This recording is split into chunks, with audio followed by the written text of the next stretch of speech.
नमस्कार, बहुत स्वागत है आपका। कहानी कुर्सी की देख रहे हैं आप। आपके साथ मैं हूं मीनाक्षी जोशी। आज शुरुआत कर रहे हैं हरिद्वार से आई एक दर्दनाक खबर के साथ। हरिद्वार के मनसा देवी मंदिर में भगदड़ मचने की वजह से 6 श्रद्धालुओं की मौत हो गई है। 25 से 30 लोग घायल हो गए हैं। तस्वीरें आप देखेंगे तो हैरान हो जाएंगे। 2 किलोमीटर लंबा जाम लग जाना, 2 किलोमीटर तक इतनी भीड़ हो जाना कि वहां से लोगों को निकलने का रास्ता ना मिले, सांस लेने की जगह तक ना बने। छोटे छोटे बच्चे इस भीड़ में दबे चले जा रहे थे। ये गलती किसकी है? प्रशासनिक स्तर पर कहां लापरवाही हुई है? मंदिर में भगदड़, कहा यह जा रहा है कि बिजली के तार में करंट की अफवाह के बाद फैली। हरिद्वार के डीएम के मुताबिक कुछ लोग बिजली की तार का सहारा लेकर ऊपर चढ़ रहे थे। पहले तो आप ये सोचिए कि ऐसी परिस्थिति आई ही क्यों कि बिजली के तार का सहारा लेकर उन्हें ऊपर चढ़ने की नौबत आ गई। और फिर ये अफवाह फैली कि तार में करंट आ रहा है, और फिर अफवाह ऐसी कि इतनी भीड़ थी कि भगदड़ तो मचनी तय थी। ऊपर से बारिश का मौसम, सड़क पर फिसलन, सकरा सा रास्ता, और 6 लोगों ने अपनी जान गंवा दी। सरकार ने पूरी घटना के लिए मैजिस्ट्रियल जांच के आदेश दे दिए हैं।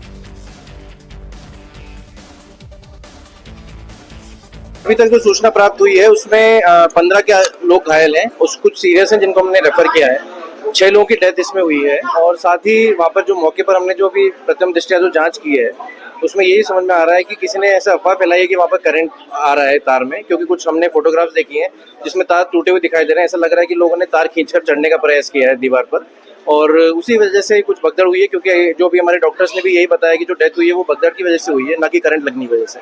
तो इस पर अब आगे जांच भी की जाएगी और हम इसमें इन्वेस्टिगेशन भी करेंगे कि क्यों ऐसा हुआ। हमने जो फोटोग्राफ्स और वीडियोस देखे हैं हमें पता चल रहा है कि वहाँ पर तार कुछ टूटे हैं, लोगों ने तार खींचकर दीवार चढ़ने का प्रयास किया था, और उससे कुछ लोगों ने अफवाह फैलाई कि वहाँ पे करंट आ रहा है, जिसकी वजह से भगदड़ हुई। ये कोई गलत फहमी नहीं है, ये सिर्फ और सिर्फ लापरवाही है। सावन के महीने में वैसे भी मंदिरों तक पहुंचने वाले श्रद्धालुओं का तांता कुछ ज्यादा ही लंबा होता है, और ऊपर से मनसा देवी का मंदिर आप जानते हैं कि वो पहाड़ी पर बना हुआ है। 2 रास्ते हैं यहां तक पहुंचने के। एक जिस रास्ते से ये भीड़ आप देख रहे हैं, और दूसरा रास्ता जो ट्रॉली के जरिए वहां तक पहुंचाता है। इतनी भीड़ इकट्ठा होती चली गई कि 2 किलोमीटर तक पांव रखने की जगह तक बाकी नहीं रही। प्रशासन क्या कर रहा था? क्योंकि हमारे संवाददाता जो वहां से रिपोर्ट भेज रहे हैं वो ये बता रहे हैं कि इससे पहले कि कुछ किया जाता तब तक तो बहुत देर हो चुकी थी, बहुत देर हो चुकी थी। आप ये तस्वीरें देखें, और जब बहुत क्लोज तस्वीरें जाएंगी तो आपको छोटे छोटे बच्चे इसमें दिखाई देंगे, परेशान हो रहे हैं, सांस लेते उनसे नहीं बन रहा है। उनके माता, उनके पिता कैसे उनको फिर कंधों पर लेकर ऊपर की तरफ जितना वो बच्चों को ले जा सकते। ये देखिए, एक नीली टी-शर्ट पहना हुआ बच्चा है, एक माँ की गोद में छोटा सा बच्चा रोया चला जा रहा है। अब आप ये देखिए इस तस्वीर को, ये किसकी गलती है, किसकी लापरवाही है? ये कहना तो बड़ा आसान है कि मंदिरों में भीड़ लग जाती है, और लोगों की भी गलती है कि बड़ी संख्या में क्यों इस तरीके से जब देख रहे हैं भीड़ तो क्यों चले जा रहे हैं। लेकिन प्रशासन ऐसी ही परिस्थितियों के लिए तो होता है कि वो व्यवस्थाओं को संभाले। भीड़ ज्यादा हो गई है तो वैकल्पिक रास्ता बनाएं, आगे ज्यादा भीड़ हो गई तो पीछे से लोगों को आने से रोका जाए। लेकिन 2 किलोमीटर तक क्या प्रशासनिक व्यवस्थाएं थी, इस तस्वीर को देखकर आप अंदाजा लगा सकते हैं। सभी वरिष्ठ पत्रकार इस वक्त हमारे साथ स्टूडियो में मौजूद हैं। हर्षवर्धन त्रिपाठी जी, राहुल महाजन जी, विनोद अग्निहोत्री जी, सुनील चौगांवकर जी। ये तस्वीरें आप सबके सामने हैं, और सुबह से तस्वीरें बहुत विचलित कर रही हैं, बहुत परेशान कर रही है। ये जानलेवा लापरवाही है हर्षवर्धन जी, जानलेवा लापरवाही। नहीं, देखिए, ये इस पर हम लोग बार बार बात करते हैं, और दुर्भाग्य ऐसा कि ये क्रम नहीं टूट रहा है। ये ठीक बात है कि पिछले कुछ वर्षों में भारत के मंदिर बहुत बेहतर हुए हैं। जब हम अयोध्या का राम मंदिर देखते हैं, काशी विश्वनाथ धाम देखते हैं, मिर्जापुर विंध्याचल कॉरिडोर देखते हैं, मथुरा को बेहतर होता हुआ देखते हैं, लेकिन अभी भी देश के ढेर सारे ऐसे मंदिर हैं जहां मंदिर तक पहुंचना एक बहुत, जिसको कहें कि कठिन तपस्या जैसा हो जाता है। वहां तक तो फिर भी ठीक है, लेकिन क्या अब ये वक्त नहीं है कि देश के सभी ऐसे जो प्रमुख मंदिर हैं उसमें रजिस्ट्रेशन के बिना ऊपर जाने की इजाजत न दी जाए? कम लोग हों, ज्यादा लोग हों, जैसे आप तिरुपति में व्यवस्था करते हैं कि जब तक नीचे आप तिरुपति में रजिस्ट्रेशन नहीं करा लेंगे तब तक ऊपर तिरुमला की पहाड़ी पर नहीं जाएंगे। जो पहली चेक पोस्ट होती है वहीं से ही आपकी चेकिंग शुरू हो जाती है। तो ये व्यवस्था देश के सभी मंदिरों में करनी पड़ेगी। दूसरा जो ज्यादा चिंता की बात है, जैसे मनसा देवी है, हम लोग पिछले 3 दशक से तो कम से कम मैं भी देख रहा हूं, मनसा देवी की स्थिति हमेशा बड़ी खराब रहती है, क्योंकि रास्ता नहीं है। जो आपने भी बताया कि ट्रॉली वाला है, एक ऊपर जाने का रास्ता है। अब बहुत कम लोग उसमें वैसे भी इतनी लंबी लाइन रहती है, कम से कम 2 से 3 घंटे की लाइन ट्रॉली पे रहती है, क्योंकि जाहिर है ट्रॉली तो 2 जाएगी 2 आएगी, इससे ज्यादा तो हो नहीं सकता है। और जो रास्ता होता है कम होता है। ऊपर से इस मनसा देवी मंदिर के आसपास मतलब पहाड़ी के आसपास कोई ऐसी जगह नहीं है जहां आप टिक के खड़े भी हो सके। अगर आप मंदिर पे ऊपर चले गए और कहीं भगदड़ जैसी स्थिति बने तो कुछ बचने की भी गुंजाइश नहीं। और वहां एक जो ज्यादा खतरनाक बात है कि इस सब के बावजूद जो भीख मांगने वाले हैं, जो ऐसे गिरोह दिखते हैं, वहां से बच्चे भी कई बार गायब होते हैं, इन सब के बावजूद वहां प्रशासन की व्यवस्था आज तक दुरुस्त नहीं हो पाई। अब जाहिर है जब इतनी भीड़ होगी, उसको संभालने रोकने वाले लोग नहीं होंगे, तो ऐसी अप्रिय घटना आती है। 6 लोगों की जान चली गई, दर्जनों लोग घायल हैं। लेकिन यह सोचना पड़ेगा कि क्या अभी भी प्रशासन में, सरकार में कोई संवेदना जगी है, और कोई रास्ता तो हमें खोजना पड़ेगा। हम श्रद्धालुओं को नहीं कह सकते हैं कि वो भीड़ थी तो क्यों नहीं आए, आप उनको रोकिए ना, उनके लिए व्यवस्था कराइए, उनके लिए रुकने का इंतजाम कराइए। तिरुपति में जब भीड़ हो जाती है तो एक चैम्बर में आप रुकते हैं, वहीं कुर्सी की व्यवस्था कर दी गई, वहां बैठते हैं, और जब आगे वाला निकल जाता है तब फिर आपको खोला जाता है। यह व्यवस्था देश के सभी मंदिरों में होनी ही चाहिए। राहुल जी, ये जो कहा जाता है ना कि मैजिस्ट्रियल जांच हो जाएगी, कहां पर लापरवाही हुई है ये सब देखा जाएगा, ये सब अब सिर्फ पूरी बकवास लगती है। एक बार हादसा हो गया, और ऐसा नहीं है इस तरीके का कोई पहला हादसा है। एक तस्वीर में पुरानी याद कर रही हूँ, जोधपुर में भी जो फोर्ट में माता का मंदिर है, वहां तक पहुंचने का भी रास्ता ऐसा ही है, सीधा सीधा खड़ा रास्ता है। और अगर भगदड़ मची, जो कि मची थी, तो दौड़ के फिर वहीं से लोगों को लौटना है, क्योंकि और कोई वैकल्पिक रास्ता नहीं है। खैर, उस हादसे के बाद एक वैकल्पिक रूट भी तैयार किया गया, बहुत प्रशासनिक स्तर पर भी बहुत सारे कदम उठाए गए, लेकिन ये सब हादसों का इंतजार किया क्यों जाता है? देखिए, पूरी तरह से इसे लापरवाही कहा जा सकता है, क्योंकि बड़ा आसान होता है कि आप अगर ये तय कर लें कि इतने लोग वहां पर हैं, क्योंकि इन्फॉर्मेशन तो मिल ही रही होती है प्रशासन को, अगर तय कर लें कि इतने लोग ऑलरेडी पहुंच चुके हैं और जगह नहीं है वहां पर, तो बाकी लोगों को ना जाने दिया जाए और वहां पे भीड़ ना बढ़ने दी जाए। ये व्यवस्था ऐसा नहीं है कि कोई अचंभे वाली व्यवस्था है, राम मंदिर में ये व्यवस्था है, वैष्णो देवी में ये व्यवस्था है, नहीं जाने दिया जाता ना ऊपर वैष्णो देवी में। बाकायदा उतने ही लोगों को जाने दिया जाता है जहां जितने अकोमोडेट वहां हो सके, आसानी से हो सके। तो ये व्यवस्था बिल्कुल प्रशासन कर सकता है, और इसके लिए प्रशासन को कोई नया तकनीक लाने की जरूरत भी नहीं पड़ेगी। बिल्कुल ठीक बात। तो ये प्रशासन की गलती है जिसके कारण इस तरह के हादसे होते हैं, और उसके बाद जांच चाहे आप 10 या 15 बिठा रखिए, उससे क्या फर्क पड़ता है। जिसकी जान चली गई है वो तो चली गई। ये तस्वीरें वाकई में विचलित करने वाली है। अब करंट की अफवाह फैलाई गई या करंट आ रहा था, विनोद जी, ये कौन तस्दीक करेगा? 6 लोगों की तो जान चली गई, 25-30 लोग घायल हो चुके हैं। देखिए मीनाक्षी जी, जो राहुल जी ने कहा या हर्षवर्धन जी ने कहा, मैं बिल्कुल सहमत हूँ इनकी बात से। ये क्रिमिनल नेग्लिजेंस है, सिर्फ लापरवाही नहीं है, आपराधिक लापरवाही है, और प्रशासन की तरफ से। और हमें मतलब हमारे देश में इतने ये हादसे बड़े आम बात है। महाकुंभ हो तो हादसा, रेलवे स्टेशन हो तो भगदड़, बिहारी जी का मंदिर हो तो भगदड़, मनसा देवी का तो भगदड़, जोधपुर की देवी का तो भगदड़, कामाख्या, मतलब कोई ऐसा तीर्थ स्थान, धर्म स्थान बता दीजिए जहां भीड़ ना जाती हो और भगदड़ ना होती हो और प्रशासन कुछ सीख लेता हो। मजिस्ट्रेट जांच, आज तक कभी मजिस्ट्रेटी जांच की कोई कार्रवाई की रिपोर्ट आई कि इतने लोगों को सजा हुई? कुंभ में भगदड़ हुई थी, कितने लोगों को सजा मिली? किसी को कोई जिम्मेदारी ठहराई किसी की? रेलवे स्टेशन पे हुई थी, किसी को मिली सजा? ये तो ये हाल की घटनाएं हैं, या इसके पहले जहां जहां आप देख लीजिए, जांच हो जाती, शांत करें, जांच हो गई, ज्यादा हुआ तो मुआवजा दे दिया गया, यानी मौत की कीमत लगा दी गई। और सरकारें, क्योंकि सार्वजनिक विमर्श में कभी ये हादसे मुद्दा बनते ही नहीं। अभी वो जो राजस्थान में छत गिरी, बच्चे मरे, अभी वो पुल गिरा गुजरात में, और कोई सरकार हो, मैं किसी एक सरकार की दोष नहीं दी, सारा राजनीतिक तंत्र हमारा, वो चाहे कांग्रेस की सरकारें रही हो या भाजपा की सरकारें हो या गैर भाजपा गैर कांग्रेस सरकार, सबका रवैया एक है बिल्कुल इन मामलों में। बंगाल में पुल गिरता है तो भी वही हाल, बिहार में गिरता तो गुजरात में गिरता तो वो, मतलब कोई इससे अछूता नहीं है। और पूरा राजनीतिक जो हमारा वर्ग है वो एक ही तरह सोचता है, बड़े कैजुअल तरीके से। आम आदमी की जिंदगी जो है उसको इतना सस्ता मान लिया गया है। वीआईपीज जाएंगे तो उनके लिए सायरन में जाती हुई गाड़ियां जाएंगी, पुलिस वाले आ जाएंगे, भीड़ खाली करा देंगे, वो स्पेशल दर्शन की व्यवस्था होगी उनके लिए, गर्भगृह में बैठा के पूजा करा दी जाएगी, सब होगा। सामान्य व्यक्ति जाएगा तो अपनी जान पे खेल के जाएगा और बगदड़ हो, मरे, घायल हो, जूझे, जो भी करे, भगवान भरोसे छोड़ दीजिए। ये अच्छा कहा हर्षवर्धन जी, कुछ तीर्थ स्थानों में अच्छी व्यवस्था हुई है, जैसे विश्वनाथ जी में कॉरिडोर बना, महाकाल में बना, या अपना अयोध्या में राम मंदिर तो नए बना है, अभी बिहारी जी में बनाने की तैयारी हो रही है, बड़ा विरोध हो रहा है। पुराने मंदिरों में भी ऐसी व्यवस्था होनी चाहिए। बिहारी जी के मंदिर में कॉरिडोर बना, उसका विरोध हो रहा है, उसका विरोध हो रहा है। हम में से जो भी वहां गया है, बिल्कुल, आप बच्चों के साथ जाते हैं तो बिल्कुल आपकी सांस अटकी रहती है, कैसे निकलेंगे? हम फंस चुके हैं उसमें, भीड़ में चारों तरफ से भीड़ आती है और लगता है कि कहां से निकलने का रास्ता ही नहीं, उधर से आ रहे हैं, उधर से जा रहे हैं, और वो गली में लोग, मतलब मैं फंस चुका हूं उसमें। 2022 की बात है। और इसमें जो कहते हुए थोड़ा सा संकोच भी होता है और लगता है कि ये जो वहां के व्यवस्थापक हैं, पंडे पुजारी हैं, इनके ऊपर भी सवाल उठता है। ये चाहते हैं कि बड़ी छोटी सी व्यवस्था रहे जिसमें उनका कुछ विशेषाधिकार रहे। अभी हमने देखा वो खाटू श्याम जी महाराज या कहां का था, जहां किसी जो भक्त गए हुए थे, श्रद्धालु गए हुए थे, उनको कुछ दुकानदारों ने पीट दिया, अब वहां लोग जा नहीं रहे। मुझे लगता है ये भी सब उससे जुड़े हुए मसले हैं कि जो ऐसे रास्ते हैं जहां सकरा कर दिया, जहां जाने की गुंजाइश नहीं है, और बांके बिहारी इसका एक बड़ा उदाहरण है, जिस तरह से विरोध हो रहा है। मुझे लगता है वहां के लोगों को आगे आना चाहिए, सेवायत को आगे आना चाहिए। सावन, नवरात्रि, शिवरात्रि, ये ऐसे अवसर है, रामनवमी में, जब तीर्थ स्थानों पर भीड़ होती है। हिंदुस्तान में ना जनता सुधरने वाली है, ना जनता के प्रतिनिधि सुधरने वाले।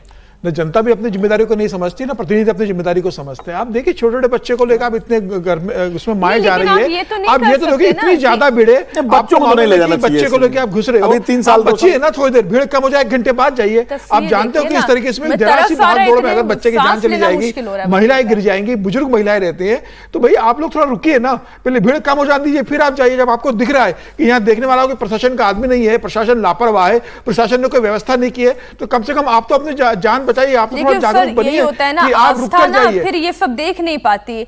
पति पत्नी जा रहे होंगे तो सोचते हैं बच्चे को पीछे कहाँ छोड़े, चलो उसको भी लेके चलते हैं, भगवान के दर्शन हो जाएंगे। लेकिन ऐसी चुनौतियों का जब सामना भक्तों को करना पड़ता है तो प्रशासन को अपनी आंखें खोल देनी चाहिए, और नहीं अगर खोलते हैं तो हम यहाँ खड़े हैं मुद्दा उठाने के लिए। अगली खबर बिहार की। बिहार का सियासी घमासान हर किसी की जुबान पर है, क्योंकि इसकी गूंज दिल्ली तक सुनाई देती है। लेकिन इस बार मुकाबला बड़ा दिलचस्प है। अब तक तो 2 खेमों में जंग होती रही, लेकिन 2025 का संग्राम बिल्कुल अलग है। अब तक एनडीए बना महागठबंधन में सियासी खींचतान होती रही, लेकिन इस बार सीन डिफरेंट है। समीकरण बदल चुका है, क्योंकि मैदान में प्रशांत किशोर फैक्टर भी है। जन स्वराज पार्टी भी ताल ठोक रही है। अब तक दूसरी पार्टियों को जीत का मंत्र देने वाले पीके खुद के लिए जमीन तलाश रहे हैं। इसी बीच इंडिया टीवी से बातचीत में प्रशांत किशोर ने बड़ा दावा कर दिया। अगर उनकी भविष्यवाणी सच निकली तो यकीन मानिए बिहार का सियासी समीकरण बदल जाएगा।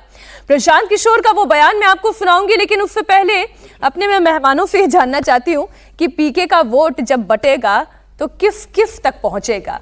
और सर, छोटी पार्टियों के पास जाएगा वोट, जेडीयू के पास जाए, जेडीयू का वोट काटेंगे, आरजेडी का वोट काटेंगे, छोटी पार्टियों का वोट काटेंगे, किसका सबसे ज्यादा वोट? देखिए, ये निर्भर करेगा प्रशांत किशोर किस कॉन्स्टिट्यूंसी में कौन सा उम्मीदवार देते हैं, उसके हिसाब से हम तय कर पाएंगे किसका वोट काट रहे हैं। जैसे उदाहरण के लिए मान लीजिए कोई मुस्लिम बहुल कॉन्स्टिट्यूंसी है और वहां अगर वो मुसलमान कैंडिडेट दे देते हैं, कोई ऐसा पोटेंशियल मुसलमान कैंडिडेट जो कि जिसको आरजेडी से टिकट नहीं मिला, तब वो महागठबंधन का वोट काटेंगे। इसी तरह अगर किसी भूमिहार या सवर्ण राजपूत बहुल कॉन्स्टिट्यूंसी में किसी मजबूत सवर्ण को टिकट दे देते हैं, जिसको बीजेपी से या जनता दल यू से टिकट नहीं मिला, तो वो फिर उनका वोट काटेंगे। प्रशांत किशोर एक दुधारी तलवार है बिहार की राजनीति में, वो दोनों तरफ मतलब मार करेंगे, वोट काटने के। लेकिन मैं एक बात बता दूं, प्रशांत किशोर सिर्फ वोट काटने का ही काम नहीं करेंगे, प्रशांत किशोर वोट अपने लिए जनरेट भी कर रहे हैं। जितनी मेहनत प्रशांत किशोर ने की है पिछले 2 सालों में, वो निश्चित रूप से उसको देखने लायक है। और जिस तरह का फीडबैक आ रहा है उसमें वो एक अपने लिए एक समर्थक वर्ग भी तैयार कर रहे हैं, जो सभी जाति धर्म वर्ग के बीच से आ रहा है, खासकर युवाओं में, क्योंकि युवाओं में एक ट्रैक्शन है उनको लेकर के। तो ऐसी स्थिति में युवा वोटर किसके साथ जाएगा और किसका कटेगा, ये थोड़ा देखना होगा, लेकिन एक ट्रैक्शन बना है उनके लिए। तो विनोद जी, जिनको कह रहे हैं 2 धारी तलवार है प्रशांत किशोर, वो खुद क्या कह रहे हैं, आइए वो आपको एक बार सुनाते हैं। इंडिया टीवी से एक्सक्लूसिव बातचीत में उन्होंने बड़ा चौंकाने वाला बयान दिया है, आप सुने। तो सबसे पहला नुकसान होगा छोटे दलों का, जो कि ऑलरेडी आपको दिख रहा है कि उन दलों की करीब करीब उनके कार्यकर्ता, उनके वर्कर सब जनसुराज में आ गए, उनकी कोई चर्चा नहीं है। बस एक चर्चा है आरजेडी लेड अलायंस, एक चर्चा है बीजेपी जदयू, और तीसरा है जनसुराज। वो ऑलरेडी हो गया। नेक्स्ट जो हिट होगा वो होगा जदयू को, उसके वर्कर, समर्थक, वोटर सबसे बड़ी संख्या में जनसुराज की ओर आएंगे। थोड़ा सा और अगर उफान हुआ और जनसुराज की ताकत बढ़ी तो नेक्स्ट डैमेज होगा भाजपा को बड़ी, क्योंकि वहां पर दो तरह के लोग आएंगे। एक जो कि भाजपा के यहां के कार्यशैली, यहां के लैक ऑफ लीडरशिप से परेशान है, एंटी इनकम्बेंसी उनके खिलाफ है। दूसरा कुछ उसमें एक ऐसा भी वर्ग है कि ठीक है ऊपर मोदी है, नीचे तो हमको जनसुराज चाहिए, इसलिए सेकंड कटेगा भाजपा का। और जब ये दोनों कटेगा तो तीसरा जो मुसलमान जो यहाँ 30 वर्ष से लालू जी की बंधुआ मजदूरी कर रहा है, वो जब देखेगा कि इतनी बड़ी संख्या में एनडीए के लोग जा रहे हैं तो वो टूटेगा। इसी ऑर्डर में नुकसान होना है। तो प्रशांत किशोर ने हर्षवर्धन जी ऑर्डर बता दिया है। बीजेपी का वोट टूटेगा तो लैक ऑफ लीडरशिप की वजह से टूटेगा, एंटी इनकम्बेंसी की वजह से टूटेगा, या फिर इसलिए टूटेगा कि चलिए हमारे पास केंद्र में मोदी जी तो हैं ही, यहां पे हम विकल्प ढूंढते हैं। अभी मैं कुछ ही दिन पहले इसी कहानी कुर्सी की मैं इनकी बड़ी प्रशंसा कर रहा था कि बड़ा मेहनत कर रहे हैं बहुत कुछ, लेकिन इनके अंदर का वो पीपीटी वाला नेता जाता नहीं। राजनीति ऐसे होती है क्या कि आज एक स्टेप चढ़ेंगे, अच्छा ठीक है यहां तक पहुंच गए, अब दूसरा स्टेप चढ़ेंगे यहां तक पहुंच गए, ये सुनने में अच्छा लगता है, लेकिन लैडर से ही तो धीरे धीरे नहीं ऐसे लैडर बिल्कुल नहीं। राजनीतिक लैडर तो ऐसे चलता ही नहीं है। ऐसे थोड़ी ना होगा, अच्छा ठीक है आज हमारे साथ ये छोटी पार्टियों वाले मतदाता समूह आ जाएंगे, कल ये वाले आ जाएंगे, फिर भाजपा वाले आएंगे, फिर मुसलमान कहेगा अच्छा चलो अब चलते हैं। क्यों कहेगा मुसलमान आपके साथ चलते हैं? वो राष्ट्रीय जनता दल को छोड़ के कहेगा? या भारतीय जनता पार्टी और राष्ट्रीय जनता दल का सीधे मुकाबला हो रहा है तो आपके साथ क्यों जाएगा? आप कोई विकल्प नहीं दे रहे हैं, आप ये कह रहे हैं कि भाई तुम लोग इतने दिनों से इनके साथ थे, अब इधर चले आओ क्योंकि हम आ गए। ऐसे राजनीति नहीं होती। और आप जब कहते हैं कि ये लैक ऑफ लीडरशिप, फिर कहते हैं कि वो वाला एक मतदाता आ जाएगा जो कहेगा वहां तो मोदी जी ठीक है यहां पीके। ये एकदम शब्दावली वही है जो 2020 का चुनाव मेरे ख्याल से, या जो ये दिल्ली का चुनाव हुआ था अगर मैं ठीक याद कर रहा हूं तो उसमें 15 वाला तो उसमें लिखा था कि ऊपर वाली दिल्ली में मोदी और नीचे वाली दिल्ली में केजरीवाल। बाकायदा केजरीवाल तक ने एक जगह ये भाषण दे दिया था। कॉपी पेस्ट चल रहा है क्या? और कॉपी पेस्ट पॉलिटिक्स एक जगह की दूसरी जगह नहीं जाती। मेरा मानना है कि प्रशांत किशोर मेहनत कर रहे हैं, विकल्प दिखा रहे हैं, बड़े वर्ग को एक वर्ग को आकर्षित कर रहे हैं, लेकिन वो जिस अंदाज में पावर पॉइंट मोड वो भूल जाते हैं बीच बीच में ना कि अच्छा ये हमको वहां बताना था जो हमारा वॉर रूम बनेगा, क्योंकि वो लड़ाते रहे ना चुनाव, तो वहां वो नेता को बताते थे, वो जनता को बताने लगते हैं। और एनालिसिस भी उसी वॉर रूम से भी आ रहा होगा। एक बात जो उनके इस बयान में समझ में आई राहुल जी, वो ये कि आरजेडी का वोट यानी कि इंटैक्ट है, टूटेगा तो पहले छोटी पार्टियों का टूटेगा, उसके बाद जेडीयू का टूटेगा, उसके बाद बीजेपी का टूटेगा, और तब कहीं जाकर अगर लगता है तो फिर आरजेडी का टूटेगा। नहीं, पर कौन सी छोटी पार्टियों को टूटेगा? बिहार की पॉलिटिक्स को जो लोग जानते हैं वो तो कास्ट बेस्ड पॉलिटिक्स है और इंटैक्ट बिल्कुल कास्ट बेस्ड पॉलिटिक्स है। कि आप चिराग पासवान, जो कि आजकल बहुत उनकी दोस्ती भी चल रही है, चिराग पासवान और इनकी काफी एक दूसरे के फेवर में बयान देते हैं, उनका वोट तोड़ेंगे? दलित वोट है वो, या तोड़ पाएंगे। दुसाद कम्युनिटी से है वो, और वो अगर बिहार में देखें तो 5.31% उसका वोट है, शेयर है। तो और अगर उसके बाद दलित वोट और देखें तो, और अगर चमार कम्युनिटी देखें 5.25%। तो अगर किसकी ओर देखिए, इनकी जो बातें हैं ना उसमें बहुत सारी बातें एक साथ करने की कोशिश कर रहे हैं। एक तो ये कोशिश कर रहे हैं कि 60 की उम्र से जो लोग ऊपर होंगे हम उनको इतना पैसा देंगे, जो बच्चे जो हैं वो आजकल गवर्नमेंट स्कूल में नहीं पढ़ पाते, हम उन्हें प्राइवेट स्कूलों में पढ़ाएंगे जब तक व्यवस्थाएं ठीक नहीं हो जाती। ये सब बातें भी कर रहे हैं। साथ में जितनी डिबेट्स में मैं रहा हूँ, जिसमें इनके प्रवक्ता आए हैं, वो कभी ये नहीं कहते कि हम कास्ट बेस पे अपने कैंडिडेट्स नहीं खड़े करेंगे। अगर वैसे ही कैंडिडेट खड़े करेंगे तो क्या ये श्योरिटी है किसी का वोट कटेगा? मायावती ने कोशिश की थी ना उत्तर प्रदेश में, कट गया, मायावती का खुद का वोट नीचे आ गया। तो फिर कैसे करेंगे? इसके लिए कोई सॉलिड रोड मैप जो है मुझे प्रशांत किशोर की बातों में नहीं दिखाई देता। अच्छा, ये कास्ट बेस्ड तरीके से ही समीर जी मतदान होगा या कुछ पैटर्न बदल सकता है? ऐसी कोई संभावना दिखाई देती है?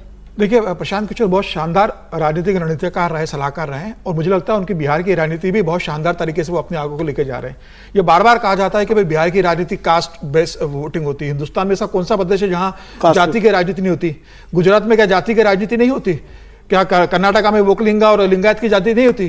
क्या आंध्र प्रदेश और तेलंगाना में रेड्डी और कम्मा कम्युनिटी की राजनीति नहीं होती? क्या महाराष्ट्र में दलित और मराठाओं की राजनीति नहीं होती?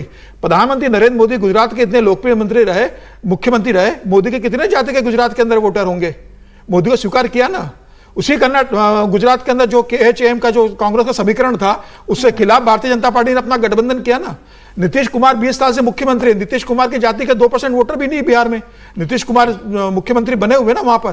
तो जाति के आधार पर वोट होते हैं, लेकिन जाति के समीकरण को आप कैसा सेट कर रहे हो? ये जरूरी नहीं कि प्रशांत किशोर पांडे है तो पांडे होने के कारण उनको किसी जाति का वोट नहीं मिलेगा। जाति का समीकरण आप कैसे बनाते हो भारतीय राजनीति के अंदर, ये बहुत महत्व की बात रखती है। वो अपना कोई भी वोट किसी का बहुत फिक्स लंबे समय तक राजनीति में नहीं रहता है। भारत की राजनीति को अगर आप ध्यान से देखोगे तो किसी भी राज्य में और किसी देश में कोई लंबे समय तक किसी का राजनीतिक बपोती नहीं रहा है कि मराठा होगा तो वो बीजेपी को ही वोट देगा या कांग्रेस को ही देगा, ब्राह्मण होगा तो वो सिर्फ कांग्रेस को ही देगा, बीजेपी को नहीं देगा। वोट समय के हिसाब से बदलता रहा है। 15 साल लालू के साथ जो वोटर कई बार रहा है वो टूटकर दूसरे दलों में भी गया है, और 20 साल से नीतीश की राजनीति को जवाब देना पड़ेगा कि 20 साल नीतीश और भारतीय जनता पार्टी ने बिहार की राजनीति में क्या किया है। जो 15 साल आप लालू का जंगल राज बताते रहे, 20 साल बाद बिहार में अगर लॉ एंड ऑर्डर की सिचुएशन ये है तो जनता अगर जवाब पूछेगी तो विकल्प देखेगी, और विकल्प में अगर जन सुराज सामने दिखेगा तो जन सुराज के बाद वोटर जाएगा। और मुझे लग रहा है इस सबसे बेहतर विकल्प इस समय जन सुराज जनता को नजर आ रहा है, और बहुत बेहतर प्रदर्शन करने की स्थिति की तरफ प्रशांत किशोर बढ़ रहे हैं। क्या बात है सर, आप कह रहे हैं कि सबसे बेहतर विकल्प अगर प्रशांत किशोर दिखाई दे रहे हैं। मैं सहमत हूं समीर जी की बात से कि एक नया अट्रैक्शन उनके लिए पैदा हो रहा है बिहार में, जो मतलब अब कितना कहां तक जाएगा। बिहार बड़ा राज्य है, दिल्ली की बात अलग, दिल्ली सिटी स्टेट था, अरविंद केजरीवाल ने जल्दी बना लिया था, लेकिन प्रशांत किशोर ने इतनी मेहनत की है, इससे उनके प्रति लोगों का आकर्षण बढ़ा है अक्रॉस कास्ट लाइंस। आप ये कह रहे हैं आमने सामने भाजपा और राष्ट्रीय जनता दल लड़ने लगेंगे या एनडीए और महागठबंधन, तो उसमें क्या ऐसी भूमिका बचती है किसी पार्टी? इसमें हम थोड़ा सा और चर्चा को आगे बढ़ाना पड़ेगा। कुशवाहा 2-3 सीटों पे तो लड़ेंगे, उसमें कुशवाहा वोट हट जाएगा क्या? माझी वो 1-2 सीटों 3-4 सीटों पे लड़ेंगे, उसमें हट जाएगा क्या? वो इन्हीं छोटी पार्टियों में बोल रहे हैं ना, हट जाएगा एकदम।